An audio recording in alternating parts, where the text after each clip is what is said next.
आप यूपी की धरनी देहरादून से निकले ईश्वर के अनमोल रतन हैं। 1962 में अर्थात मम्मा बाबा के रहते ही आपको यह ज्ञान मिला और दोनों की पालना पाने का भी सौभाग्य मिला। तो 62 में ज्ञान में आए और तभी से ही सेवाओं में संलग्न हो गए। आसाम, बिहार, गुजरात आदि में सेवा केंद्र खोलने के निमित्त बने। 67 में आपने अपनी लौकिक पढ़ाई में पोस्ट ग्रेजुएशन किया और फिर आपने ONGC ज्वाइन किया। और जैसे ही आपने ONGC ज्वाइन किया, लगातार वर्षों तक आप वो भी जॉब करते रहे और बाबा की सेवाएं भी करते रहे। लेकिन जैसे ही 1995 में ज्ञान सरोवर अकेडमी का इनाग्रेशन हुआ तो उस अकेडमी के लिए कोऑर्डिनेटर की ज़रूरत थी और बाबा ने उसके लिए आपको निमित्त बनाया।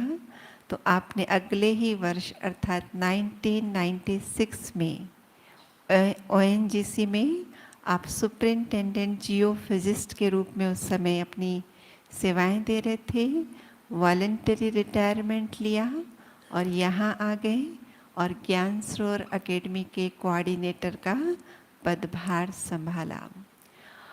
और 1985 में आपने जो युवाओं का वर्ष था उसमें भी आपने यूथ विंग में सेक्रेटरी बनकर करीब 12 युवा पद यात्राओं का आयोजन किया, मार्गदर्शन किया।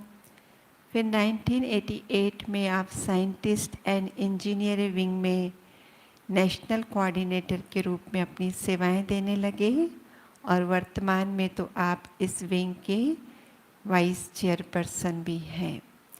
इसके अलावा आपने कई सारी एग्जीबिशंस तैयार की हैं, कई सारी पुस्तकें लिखी हैं, नेशनल लेवल पर पर्यावरण श्री का अवार्ड प्राप्त किया है, इंटरनेशनल लेवल पर भी आपको अवार्ड से सम्मानित किया गया है। हमारा जो Rajyoga education and research foundation है उसके आप हमारे मेंबर भी है गवर्निंग बॉडी के। तो बहुत सारी जिम्मेवारियां भी हैं, तो बहुत सारी प्रतिभाएं भी हैं। तो पूरे देश विदेश में भ्रमण करके खूब सेवाएं भी की है। तो आज बाबा ने वरदान में जो विश्वास पात्र की बात कही, वैसे तो बाबा ने स्पष्ट किया चंद शब्दों में, लेकिन उसी चीज़ को हम भ्राता जी से सुनेंगे उनके प्रैक्टिकल अनुभवों के आधार से कि हम विश्वास पात्र कैसे बने। आदरणीय भ्राता जी।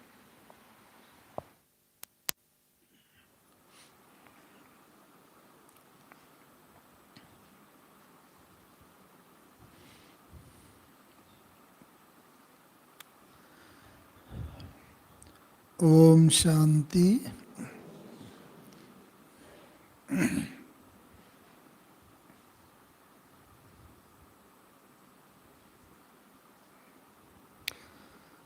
आज का विषय वैसे तो बहन जी ने भी जैसा बताया, बाबा ने वरदान में काफ़ी स्पष्ट किया है। एक शब्द में अगर कहें तो बाबा ने क्या स्पष्ट किया है, विश्वास पात्र किस शक्ति के आधार पर हो सकते हैं? सत्यता की शक्ति के आधार पर।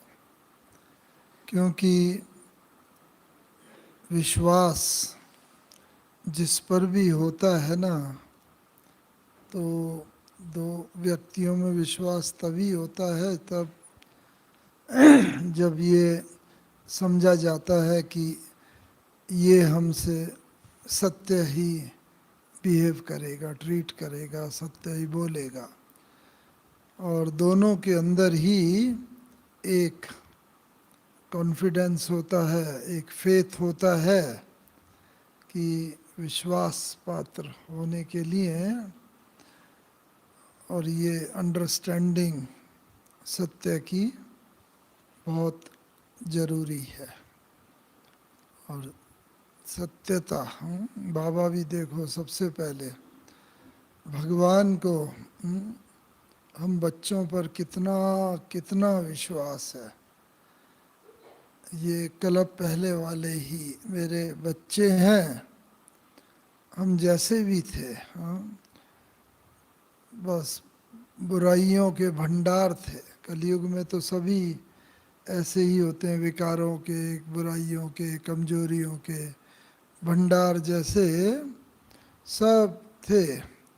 लेकिन बाबा ने कहा, आओ बच्चे, जो भी हो तुम, जैसे भी हो मेरे हो। इतना बाबा को हम पर विश्वास था, है। और तभी बाबा ने कहा कि बच्चे, तुम वही हो क्लब पहले वाले देवी देवता, और इसी कारण से ही तुम फिर से बनोगे, बनना ही है। हम लोगों को अपने ऊपर डाउट होता है, बनेंगे पूरा जो बाबा एक्सपेक्ट करता है, आशा रखता है, उतने हम बन पाएंगे कि नहीं, उस श्रेणी तक पहुंच पाएंगे कि नहीं। लेकिन बाबा को हम पे इतना विश्वास है कि नहीं, यही मेरे वो क्लब पहले वाले बच्चे हैं, और ये नहीं बनेंगे तो कौन बनेगा, इन्हें ही बनना है। तो इसीलिए एक सबसे बड़ी बात तो बाबा ने ये हम बच्चों को कही है कि ये विश्वास जैसे बाबा रखता है, ऐसे हम अपने ऊपर भी पूरा विश्वास रखें।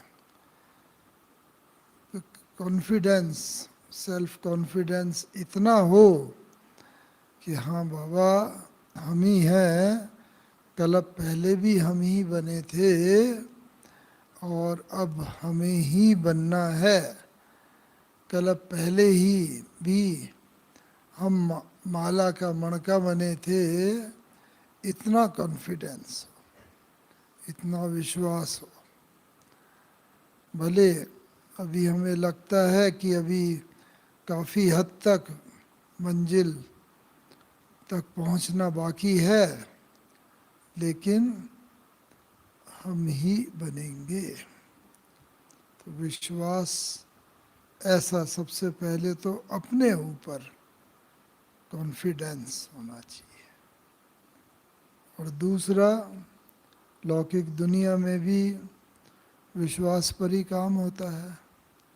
चाहे लौकिक जॉब हो, ऑर्गेनाइजेशन हो, परिवार हो, कोई भी हो, जब तक पूरा विश्वास नहीं होगा एक दूसरे पर, परिवार में भी, लौकिक परिवार में भी, तब तक संबंधों में वो मधुरता भी नहीं आ सकती। पूरा विश्वास होता है, हाँ, और जब विश्वास होता है तो संबंधों में मधुरता भी रहती है। तो इसी रीति से हमें संबंधों में भी मधुरता के लिए कंप्लीट दूसरे पर भी ऐसा विश्वास होना चाहिए जिससे हम काम लेते हैं, जिससे हमारा काम पड़ता है।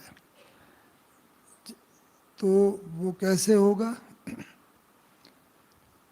केवल हम यही ना करें कि इनसे तो काम करना ही है, करवाना है, साथी हैं, लेकिन हम शो करें, बोलें, मुझे आप पे पूरा विश्वास है, आप ये करेंगे, कर सकते हो।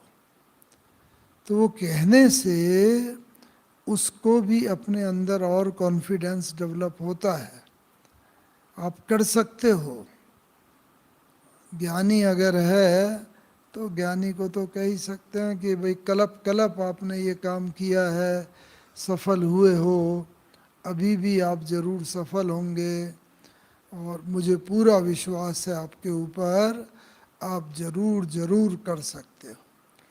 तो ये कहने से उसके अंदर का भी आत्मविश्वास और जागता है, और आत्मविश्वास जागने के साथ साथ क्या होता है, उसे ये विश्वास होता है कि हाँ, मैं केवल कर ही नहीं सकता, बल्कि पहले कई बार कोई भी काम अगर कई बार किया हुआ होता है ना, तो उसमें हमें सफलता की काफ़ी हद तक गुंजाइश और गारंटी रहती है।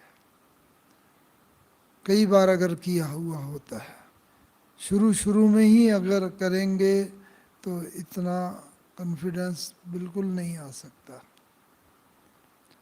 लौकिक में भी आप लोग अपना याद रखो, माताएं भी, बहनें बैठे हैं, जब पहली बार भी अगर रोटी बनाई थी या कुछ तो गोल गोल बनी थी, नहीं बनी होगी, वो चिपक भी गई होगी चकले पर भी, और थोड़ा सब प्रकार की शेप बनी होगी उसमें। लेकिन बाद में करते करते करते प्रैक्टिस करते इतना अभ्यास हो गया कि अभी किसी से बात भी करेंगे, नज़र भी नहीं होगी उधर, और वो हाथ चलता रहेगा और अपने आप वो गोल भी होती रहेगी। ऐसे ही भाइयों को भी, हाँ, पहले कभी साइकिल चलाई या स्कूटर चलाया, पहली बार में ही एकदम बैलेंस तो नहीं हो गया, लेकिन करते करते अब तो इतना बैलेंस हो जाता है कि कहीं भी अगर जाते हैं और बस बुद्धि जो है ऑटोमेटिकली अपने निश्चित स्थान पर ही स्कूटर को घुमाती रहती है और उधर ही उधर चलता रहता है। तो प्रैक्टिस की बात है, विश्वास ऐसे होता है कि कई बार एक काम को अगर किया जाता है तो उसमें सफलता भी होती है, और जितनी जितनी सफलता होगी उतना कॉन्फिडेंस भी होगा, उतना खुशी होगी, आनंद होगा, और सफलता के साथ साथ दूसरों का भी हम पर विश्वास बढ़ेगा, हमारा भी दूसरों पर विश्वास बढ़ेगा। क्योंकि एक काम किसी को दो, अगर नहीं होता, एक बार नहीं होगा, दो बार नहीं होगा, लेकिन अगर हमेशा ही नहीं होता रहेगा तो उस पर से विश्वास थोड़ा हिलने लगता है कि इसको काम देंगे तो काम पूरा होगा नहीं, सफल नहीं होगा। और दूसरी तरफ कोई व्यक्ति है, उसे आपने दिया, एक बार दिया, दो बार, चार बार, हर बार उसने काम ठीक करके सफल करके दिया, तो उस पर विश्वास भी जगता है। तो विश्वास जो है एक ऐसी चीज है, ये कंटिन्यूस कम्युनिकेशन के साथ भी आता है। इसके लिए कम्युनिकेशन भी ना, बातचीत का आदान प्रदान, वो भी बहुत बहुत जरूरी है। स्पष्टता बहुत जरूरी है। कोई भी कार्य में हर एक कोई परफेक्ट नहीं होता, कोई किसी कार्य में परफेक्ट होता है, कोई किसी कार्य में मतलब उस इतना वो हासिल कर लेता है एक्सपर्टनेस कि दूसरों को भी उस पर विश्वास होने लगता है। इसीलिए, और ये बात होती है स्पष्टता से, जैसे आज भी बाबा ने कहा ना, सत्यता की शक्ति से। क्योंकि जो सच्चा होगा ना, क्या होगा, हाँ, सच्चे के लिए क्या कहते हैं, सच। बहुत सारी बातें हैं। देखो, सबसे पहले तो भगवान को ही सत्यम शिवम सुंदरम कहा जाता है। भगवान ही सत्य है, परफेक्ट है, शिव है, सुंदर है। तो सबसे पहली बात तो ये, इसीलिए ये भी कह देते हैं कि सत्य के लिए ना गॉड इज ट्रुथ, और कई बार ट्रुथ इज गॉड, ये भी बोल देते। सत्यता जो है वो ईश्वर की तरह है, ईश्वर। और गॉड भी ना, ईश्वर को भी सत्य ही प्रिय है। कैसे हम गीता में भी कहा है, हे अर्जुन, मैं जो है पर्वतों में मैं सिर्फ हिमालय पर्वत पर हूँ, नदियों में मैं सिर्फ गंगा नदी में हूँ, और वेदों में भी मैं सिर्फ सामवेद में हूँ, नागों में भी मैं सिर्फ शेष नाग में हूँ। हर चीज की जो बेस्ट क्वालिटी है, भगवान ने बोला कि मैं उसमें हूँ, सब में नहीं हूँ, हर चीज की बेस्ट क्वालिटी में हूँ। पर्वतों में भी हिमालय पर्वत, नदियों में भी गंगा नदी, लाइक दैट। तो भगवान को भी प्रिय वो है जो बेस्ट क्वालिटी होती है। भगवान का भी विश्वास उस पर होता है जो, अब ब्राह्मण तो सभी हैं, हम सब इतने ब्राह्मण हैं, भगवान ने ही सबको चुना है, लेकिन भगवान ने कभी ये नहीं कहा कि ये बच्चा प्रिय है, ये बच्चा प्रिय नहीं है।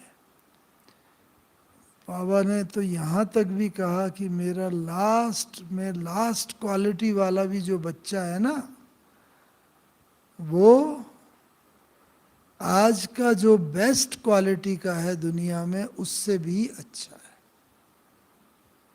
आज का बड़े से बड़ा व्यक्ति भी हो, बेस्ट में बेस्ट क्वालिटी भी हो आज का दुनिया वाला, उससे भी मेरा लास्ट क्वालिटी का बच्चा अच्छा है। क्यों?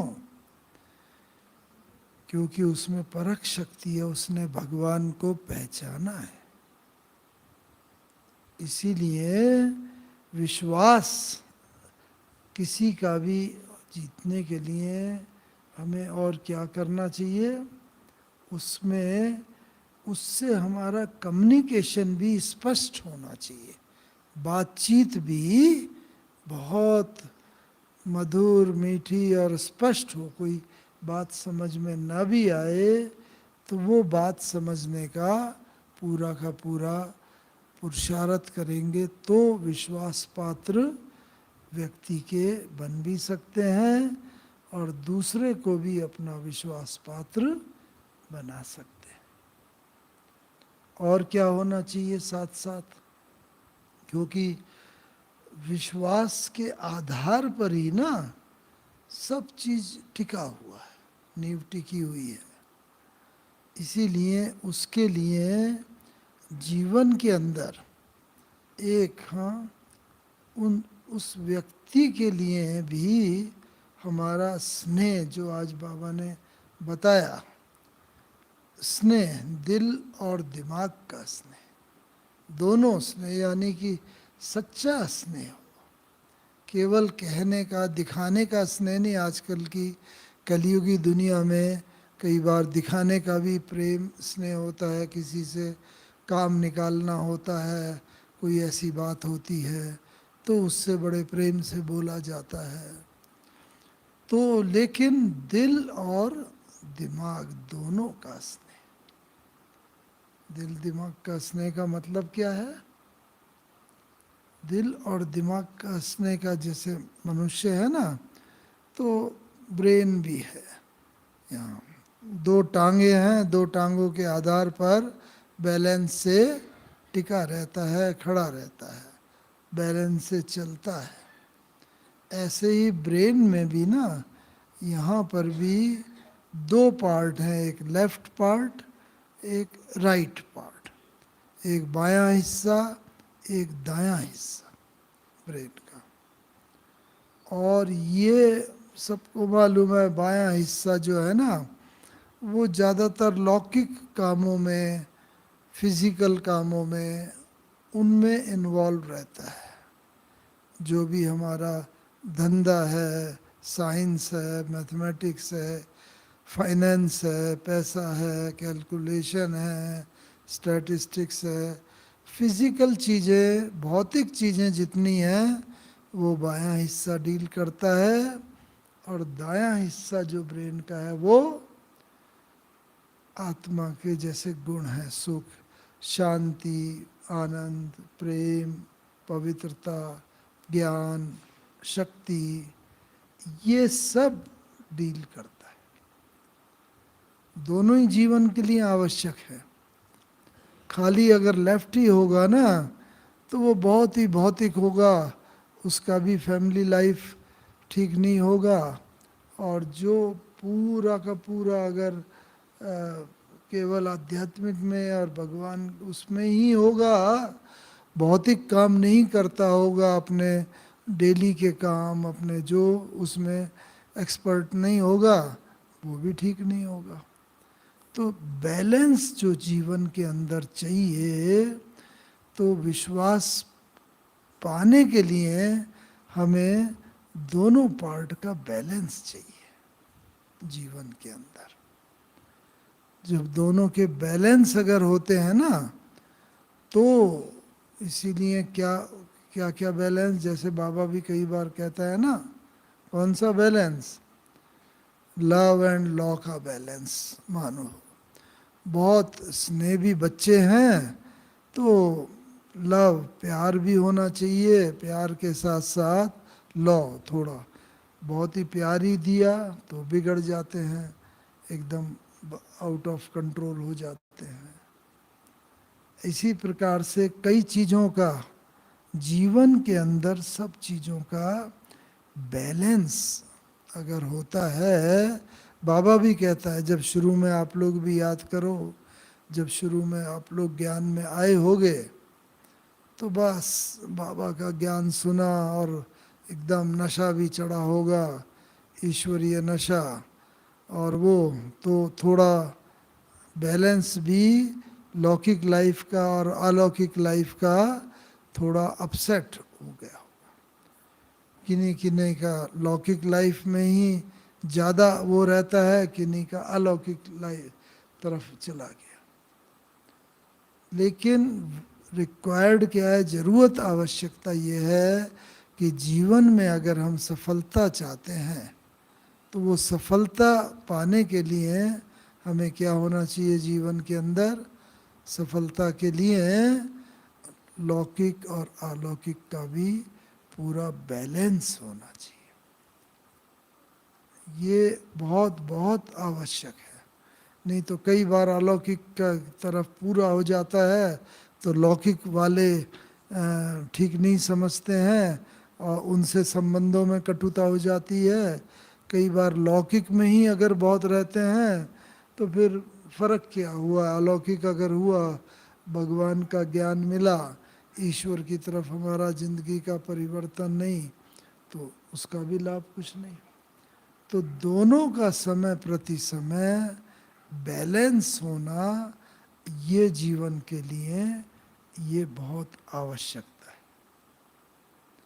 और जीवन में क्या आवश्यकता है? क्योंकि जब बैलेंस भी रहेगा ना तो सबका भी, परिवार वालों का भी, ऑफिस वालों का भी, पड़ोसियों का भी, सबका जो है ना आपके ऊपर विश्वास भी रहेगा और वो बैलेंस से जीवन में सफलता भी मिलती रहेगी। और क्या होना चाहिए जीवन में? हाँ, चेक एंड चेंज, बिल्कुल सही बात है। जीवन के अंदर चेक जो हो ना, इससे भी पहले शक्ति जो है वो आवश्यक है, महसूसता की शक्ति। क्योंकि पहले महसूस, अगर हमें महसूस ही नहीं होगा कि मैं गलत कर रहा हूँ तो हम चेक भी नहीं करेंगे, चेंज भी नहीं हो सकते। हम समझेंगे मैं बिल्कुल ठीक चल रहा हूँ, जीवन में हर एक कोई बिल्कुल ठीक तरीके से मेरा जीवन जैसे चल रहा है। लेकिन वास्तव में होना क्या चाहिए? चेक एंड चेंज तभी कर सकते हैं हम। चेकिंग कब कर सकते हैं? हाँ, देखिए यहाँ से इतने हजारों लाखों किलोमीटर दूर रॉकेट भेजते हैं, चांद पर भी भेजा, मंगल ग्रह पर भी भेजा, लेकिन हर जगह जीवन में चेकिंग की जरूरत है। क्यों? क्योंकि इतनी वो जा रहा है, अगर एक बार छोड़ करके हम निश्चिंत हो गए, वो तो गलत जगह पहुंच जाएगा। देखा कि ये थोड़ा भी फर्क हो गया, फिर उसे करेक्ट करते हैं, फिर गया, फिर थोड़ा चेंज हो गया, फिर करेक्ट किया। तो चेक भी किया और चेंज भी किया। इसी तरह जीवन के अंदर भी ना ये परिस्थितियां जो हैं, ये परिस्थितियां तो आएंगी ही आएंगी। जो परिस्थितियां हैं, दुख सुख, मान अपमान, निंदा स्तुति, हार जीत, हानि लाभ, ये सब आनी ही आनी है। और इन परिस्थितियों में ना हमें देखना है, जब परिस्थिति, हर परिस्थिति में हम किस प्रकार से समान रहे।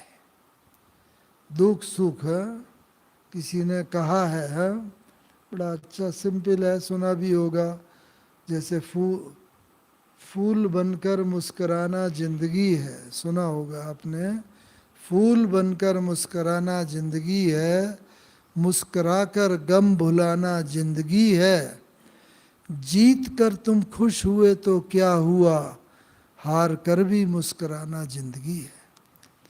जीत में तो सभी खुश होते हैं, जीत गए, खुश हो गए, लेकिन हमारी हार हो, हार कर भी मुस्कुराना जिंदगी है। हार का मतलब, जो हार को हम ये समझें कि ये मेरा अनुभव बढ़ाने के लिए आई है, इस बार हार हुई है, अगली बार इसके अनुभव के आधार पर मैं अवश्य विजयी होऊंगा।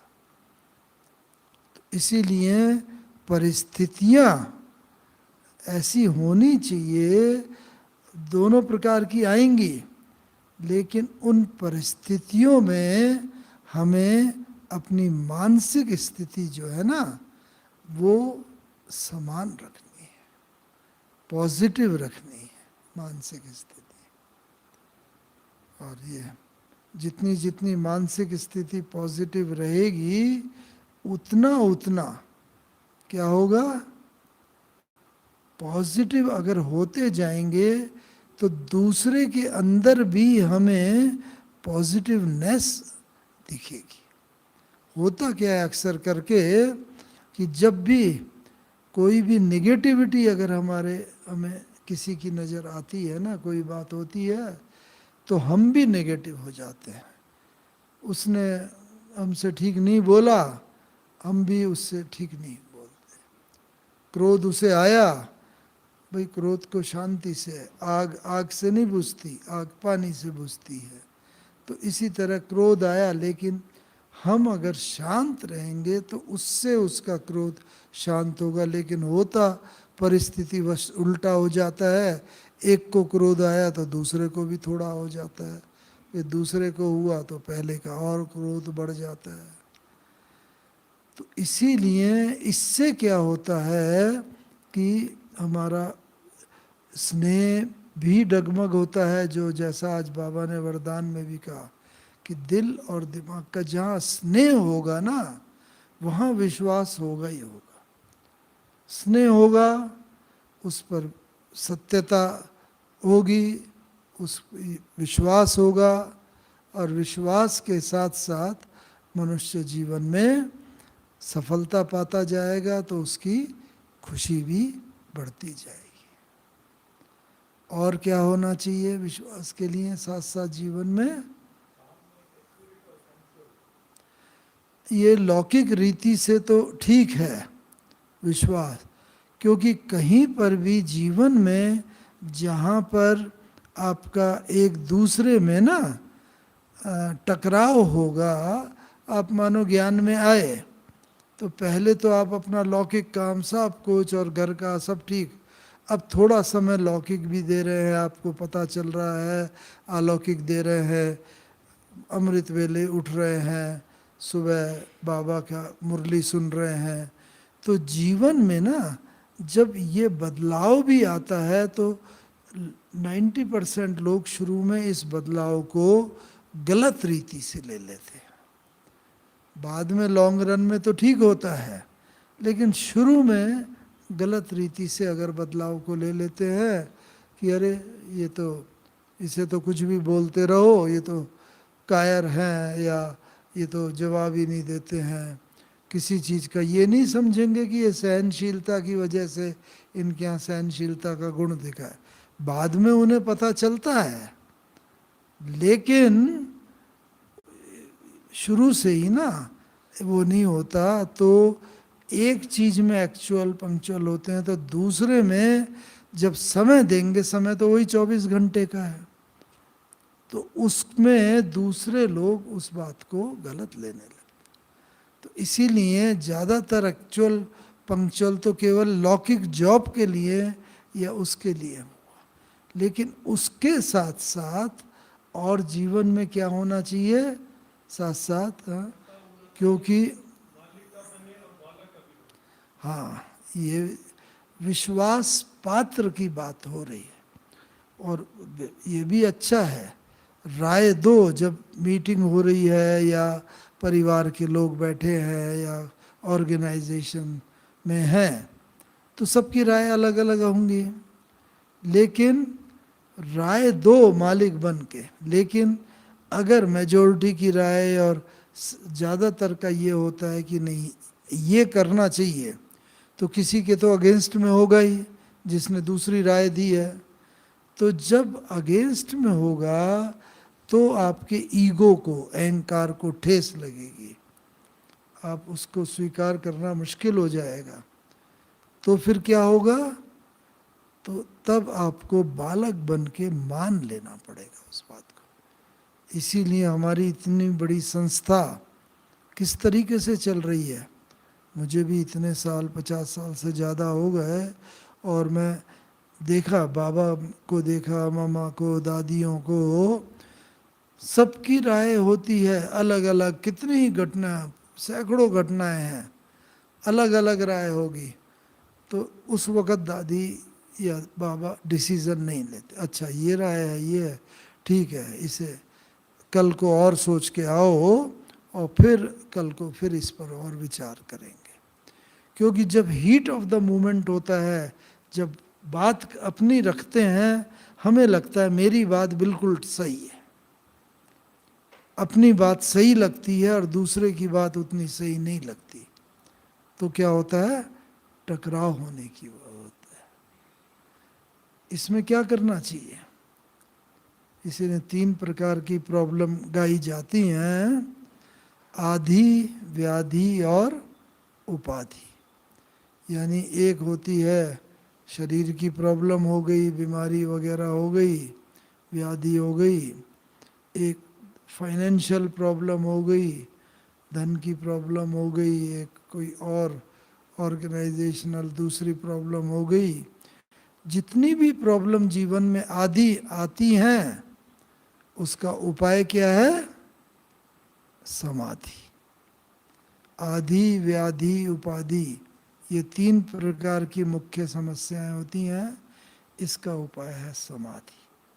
समाधि का मतलब क्या है, समाधि का मतलब शांत हो के, अक्सर करके कोई प्रॉब्लम आती है, हम बड़े व्याकुल हो जाते हैं और बहिर्मुखता में ज़्यादा आ जाते हैं। अभी आप शांति से सुन रहे हो, अच्छा है, लग रहा है, लेकिन अभी एकदम मोबाइल कोई मैसेज आ जाए कि फलाने आपके संबंधी का, नियर एंड डियर का एक्सीडेंट हो गया, सीरियस है, उस हॉस्पिटल में है, तो बस आपकी बुद्धि एकदम चलने लगेगी, क्या होगा, कैसे होगा, अभी उसके बच्चे तो छोटे छोटे हैं, ये है वो है, बहुत सारी बातें हुई। तो जब बाहरी हम वो होते हैं ना, तो बाहरी हम सॉल्यूशन जब ढूंढते हैं, तो प्रॉब्लम में और ज़्यादा थोड़ी देर तक फंसते जाते हैं। क्या करना चाहिए, समाधि। इसका मतलब एक बार एक व्यक्ति आया, साधु राजा के पास, छोटा सा उसके पास पात्र था और छोटा पात्र लाके उसने राजा के सम्मुख रखा कि राजन मुझे कुछ दान दे दो, इसमें इसे भर दो। तो उसको कहा गया कि चलो भर देते हैं। उसने सेनापति को बोला, मंत्री को, इसको कोष में से, राजकोष में से लाके डाल दो हीरे जवाहरात। डाल दिए, फिर भी वो नहीं भरा। दोबारा लाया, तीसरी बार। पात्र देखने में छोटा था लेकिन भरता नहीं था। तो फिर राजा को क्लिक हुआ कि क्या भाई, ये तो कुछ भेद है इसमें। तो उसने उससे पूछा, महाराज इतना छोटा पात्र है फिर भी ये भरता नहीं है, जरूर इसमें कुछ राज है। तो उसने कहा, महाराज राज ये है कि ये पात्र जो है ना, ये मनुष्य की खोपड़ी का बना है और यहाँ मन होता है, तो इस कारण से मन की इच्छा तो कभी भी पूरी होती नहीं। एक इच्छा पूरी हुई तो दूसरी इच्छा का जन्म हो जाता है, चार और इच्छाओं का जन्म हो जाता है। तो इस कारण से ये पात्र बढ़ता नहीं है, भरेगा नहीं, कभी भी नहीं भरेगा। तो हमें ये देखना है, इसीलिए ही कहा है कि विश्वास पात्र के लिए भी ना दूसरे की लिमिटेशन भी देखनी चाहिए। और कहा है कि मन के हारे हार है, मन के जीते जीत।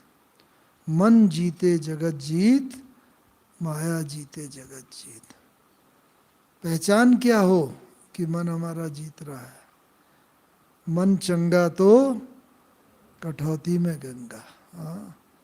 और क्या है, face is the index of mind. मन अगर खुश है तो फेस पर भी उसकी खुशी आएगी आएगी। तो इसीलिए क्या देखना है अपने अंदर, क्योंकि एक काम होता है हम जबरदस्ती करें, किसी ने काम दिया करना है, ड्यूटी है। एक होता है हंसते हुए मुस्कुराते हुए खुशी खुशी करेंगे तो उमंग उल्लास से उस काम में सफलता जल्दी और ज़्यादा मिलेगी।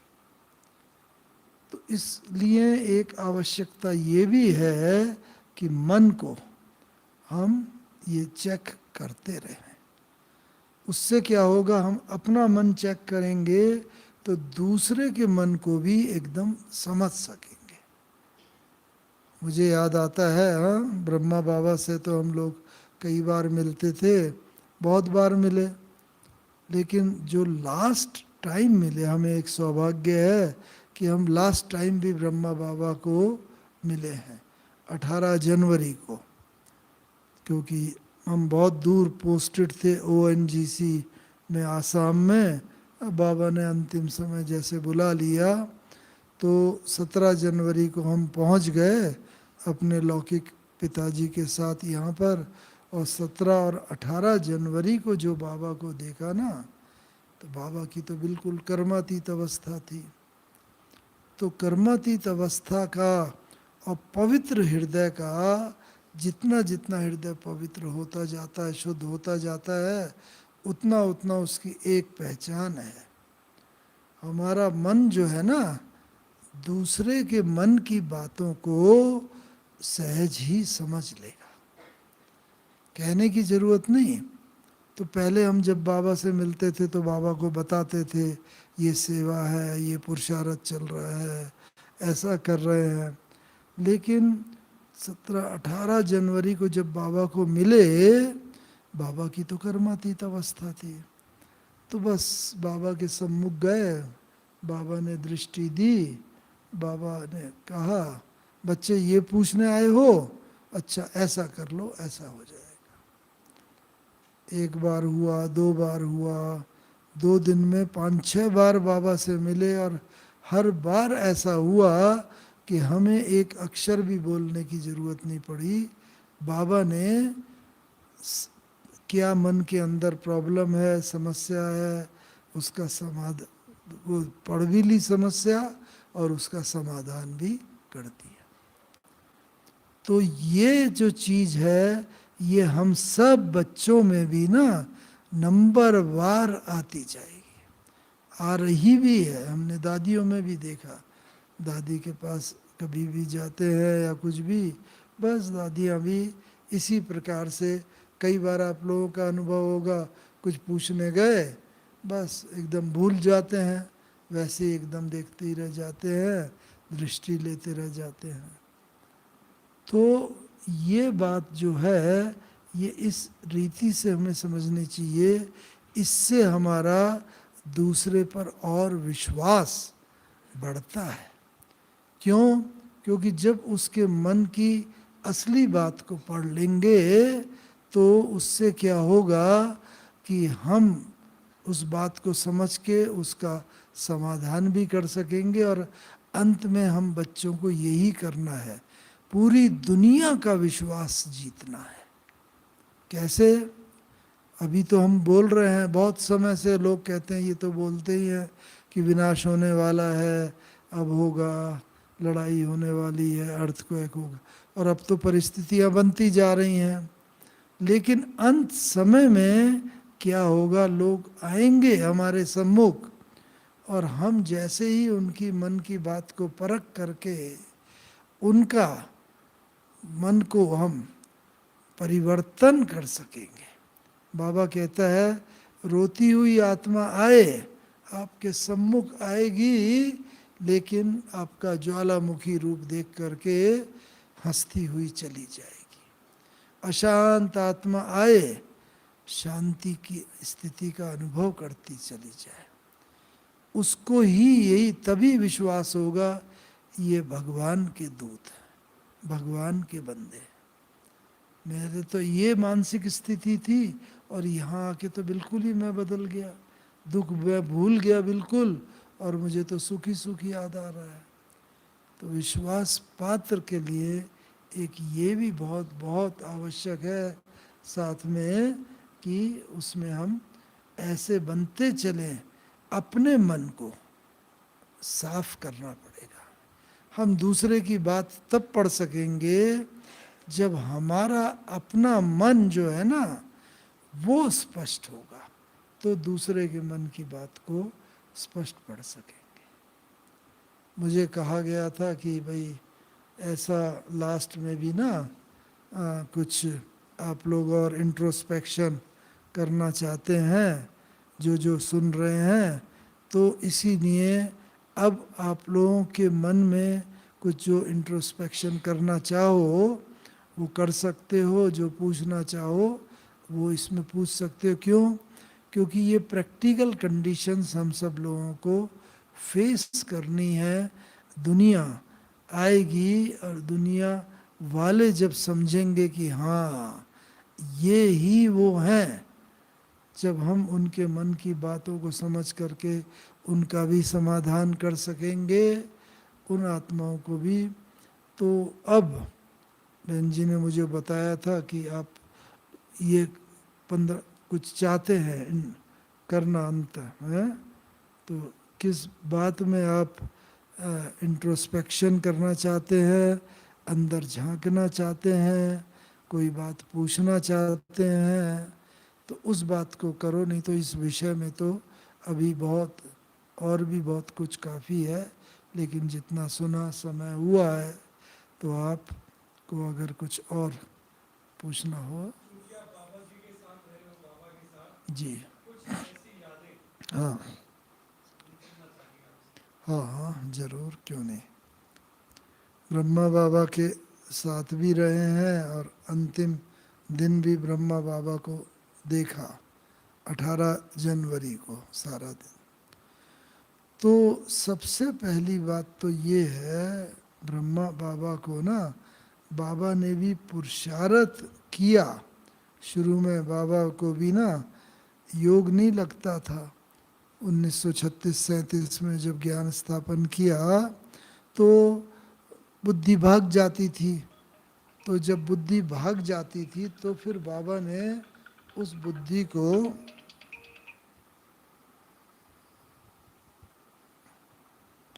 बाबा ने ना बुद्धि को मन और बुद्धि को पत्र लिखा।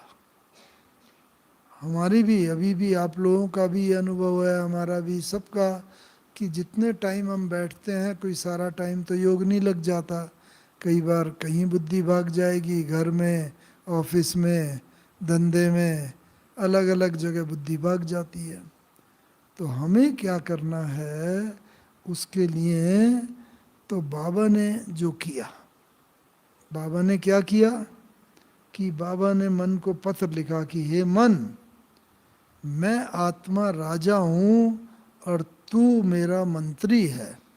मंत्री को राजा की बात माननी चाहिए, लेकिन तू ज़्यादा शक्तिशाली हो गया, तूने मुझ आत्मा राजा को कमज़ोर कर दिया और तू मन इधर उधर भागता रहा, मैं भी तेरे पीछे पीछे भागता रहा।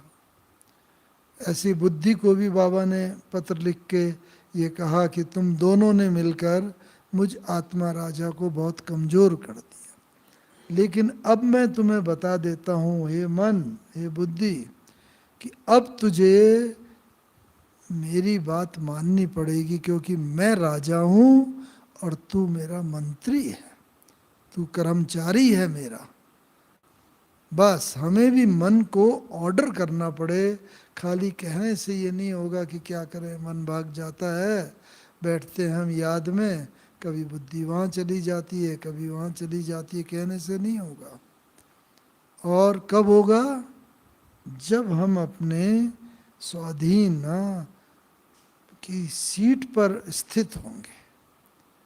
कोई भी आदमी होता है, आप लोग भी कहीं सर्विस करते होंगे, जॉब होगा, जब तक अपनी पोस्ट पर आप बैठे हुए हो तो दूसरा छोटा आपका आदमी आपकी बात मानेगा, और जब आपका वहाँ से ट्रांसफ़र हो गया या आप रिटायर हो गए, नौकरी ख़त्म हो गई, तब वो बात क्यों मानेगा? तब तो नहीं मानेगा, क्योंकि अंडर है नहीं। ऐसे ही पहले हमें अपने को, अपने जो बाबा ने इतने इतने स्वाधीनता के मंत्र दिए हुए हैं, मैं आत्मा हूँ, राजा हूँ, हमेशा की विजयी आत्मा हूँ, कल पहले भी मैं विजयी बनी थी, अभी भी विजयी बन रही हूँ, मैं मास्टर सर्वशक्तिवान हूँ, मैं हार नहीं सकती, अब हार का मेरा पार्ट पूरा हुआ, मैं तो सदा की विजयी आत्मा हूँ। अपने को पॉजिटिवनेस से भर दो पूरा, और स्वाधीन उस पर बैठ कर के सीट पर, तब मन को ऑर्डर करेंगे, ये मन तुझे ये करना है, मेरा इस फलाने से मनभेद हो रहा है, विचार में झगड़ा चल रहा है, तो सहन शक्ति लाओ। बिना स्वाधीनता की सीट पर बैठे हुए मन भी हमारी बात नहीं मानता। पहले अपने को हम उसमें स्थित करें और उस पर बैठकर ऑर्डर करें। बस बाबा यही करता था, बाबा ने पत्र लिखा, उसके बाद हमेशा से ही मन फिर बाबा के ऑर्डर में ही रहा। तो हमें भी ना अपनी सीट पर सेट करके, नहीं मैं विजयी हूँ, कल पहले भी मैं विजयी हुआ था, नहीं तो कई बार होता है, कोई काम होता है, पता नहीं कर पाऊँगा नहीं कर पाऊँगा, सफलता मिलेगी नहीं मिलेगी, क्या होगा कैसे होगा, नहीं, मैं विजयी हूँ, कलब की विजयी आत्मा हूँ, मुझे विजयी होना ही है। बस उस कॉन्फिडेंस से हम अगर कोई भी काम करेंगे, और बाबा करता है, बाबा को मिला, और अंत तक ये स्थिति बन गई बाबा की कि मन के ऊपर ना संपूर्ण रीति से इच्छा मात्रम अविद्या, ये स्थिति है। जैसा आपने प्रश्न पूछा, तो उस रीति से वो करते रहे हैं। तो ये मैं इनसे वही 15 मिनट वाली बात ना वो कर रहा हूँ, जो आपने बताया था ना लास्ट में 15 मिनट में पूछना, और उसका प्रश्न क्या बोला था आपने? हाँ नहीं वही चल रहा है, इसीलिए इसके अलावा और भी कोई प्रश्न हो जैसे ना, नहीं तो फिर अपना टाइम भी पूरा होने वाला है 11:30। तो इसलिए जो प्रश्न पूछे क्योंकि हर एक को मन में तो है ही है कि मुझे संपूर्ण बनना है, मैं विजयी बनूं कल पहले की तरह। तो इसीलिए इसका तो उत्तर मिला ना। और कोई प्रश्न एक पूछ सकते हैं, फिर हम लोग समाप्त करते हैं। जी कहाँ पर? यहाँ? अच्छा। हाँ हाँ। नहीं, ये तो लौकिक की बात है, अनुभव की बात है। इस चीज़ का तो मैं समझता हूँ हर एक की सिचुएशन अलग अलग है। अगर आपने अपने किसी क्लाइंट को, और इसी के लिए बाबा आजकल दो शक्तियों की विशेष वो बोल रहा है, मालूम है? परख शक्ति और निर्णय शक्ति। तो जरूर आपकी परख शक्ति या निर्णय शक्ति में कमी है, इसीलिए आपने अपने क्लाइंट को गलत समझा, आपने उसे उधार दे दिया और उसने फिर बाद में उधार वापस नहीं किया।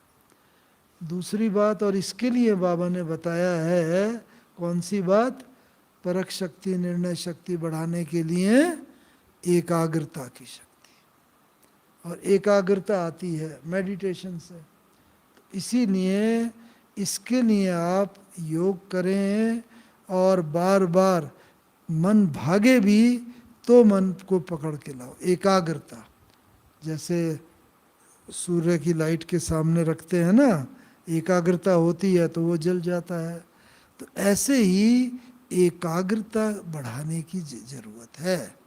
और अभी जो परिस्थिति आएंगी उसके लिए बाबा ने पहले से ही बता दिया। एक तो ये शक्ति चाहिए, परख शक्ति और निर्णय शक्ति, और दूसरी आपने परख लिया उसके बाद सामना करने की शक्ति। परिस्थिति को परख भी लिया आपने, लेकिन अगर सामना करने की शक्ति नहीं हो गई तो परिस्थिति से हार जाएंगे।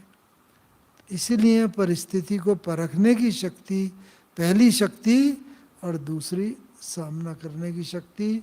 और सामना करने की शक्ति के लिए किस बात की आवश्यकता है? बाबा का हाथ और साथ।